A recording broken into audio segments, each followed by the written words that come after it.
I've met a lot of people that look up to certain individuals in the finance industry because they're great financial modelers. And then when you look at those models that those people produce, they're really complicated. And the fact that they're complicated and they use all sorts of really long formulas is something that's supposed to impress people. But to be honest, I think that's the worst kind of financial modeler. The best financial modeler follows the KISS system, which is keep it simple, stupid. And the basic premise is that anyone should be able to look at the financial model with a bit of Excel experience and really understand what's going on. Or you would be able to come back in 6 months' time and look at the same model that you built 6 months ago and understand very quickly what's going on. And a lot of the time, those very complicated models and big formulas are impossible to understand as someone that's picking up the spreadsheet for the first time, or when you come back and look at it yourself and try to take a look at it, or lastly, if someone else tries to audit the work and make sure that it's actually done appropriately. So in this quick video, we're going to look at a couple of examples of formatting and how to break out different formulas and some of the bad habits that I see on a regular basis. This is part one of a three-part series on this particular topic because it is very important. Anyway, let's jump in. Okay, so let's look at a couple of common mistakes and how to fix them and make them easier to understand for everyone. So here's an example, number of units times a price in US dollars and then converted to Canadian dollars. And a lot of people might do this where, so you take 1,000 units, you take $10 per unit in USD, and you come up here, you multiply units by price, and then you multiply by this random 1.35. Now, when you're doing it, you know it's the exchange rate. But when you come back to check this, or someone else looks at this, or someone else tries to pick up on this work at a later point, no one understands what that 1.35 is, or it just takes a little bit longer to understand what it is. And so a golden rule is never just input a hard-coded number into a formula. A much better way, an easier to understand way, is option two. So we have the same thing, the number of units, the price per unit in US dollars, and what we do here instead is we do revenue, units times price in US dollars gives us revenue in US dollars. And then we have the exchange rate very clearly labeled here.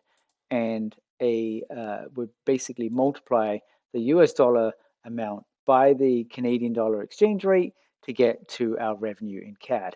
And that's very clear as to what's going on, and much clearer than this particular example, especially if you're coming back to the work later. Let's look at another couple of examples, right? And I see this a lot on the cost side of things. Someone might just either they hard code just 500,000 in the cost line, and or for the office lease they might just hard code 25,000. But in this example, what I've done is I've done a little bit of math in the cell, but it's very hard to understand. So here you've got personnel costs. You've got 10 people at an average salary of 50,000 per person equals the 500,000. And I've done the same thing on the lease. It's 1,000 square foot times $25 per square foot. Again, that is impossible to know what's going on here if this is revisited later or by someone else. And so the much cleaner way to do it is what we've done here in option 4. We basically did exactly the same math, gets us to exactly the same number and outcome, but it's just very easy to understand what's going on. Number of employees, average salary, number of employees times average salary equals your personnel costs. And the same on the lease. Square foot times the cost per square foot equals the office lease expenses. And you can see that there. So you're doing exactly the same math, but it's just broken out more. And so a golden rule that I kind of always followed when I was coming up in investment banking was to, if you're doing more than a couple of things in each cell, like if you've got a formula here and it's, a multiple cells, like 4 or 5 cells multiplied by each other, then to break it out and to never use hard-coded numbers in a formula. So that's a couple of examples on how to just kind of keep things simple, break it out. Let's look at color coding. And investment bankers are very focused on color coding, but it really helps when you're looking at something to know what's going on. And so a common rule that I learned was anything that's hard coded is in blue, and anything that is a formula is in black. So let's look at our good quality example here. You've got the number of units is a hard code, so it's in blue. You've got the price per unit in US dollars is a blue. Then you've got the revenue in US dollars is black because it's a formula.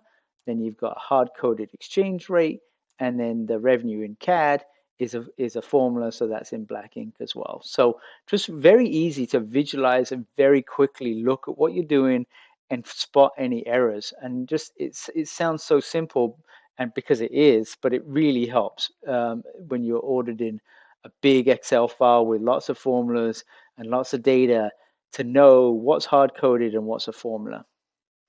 And then let's do the same thing here. So in option 4, I just did the same thing. Employees are hard code, average salary is a hard code, but the personal cost is a formula, so it's in black ink.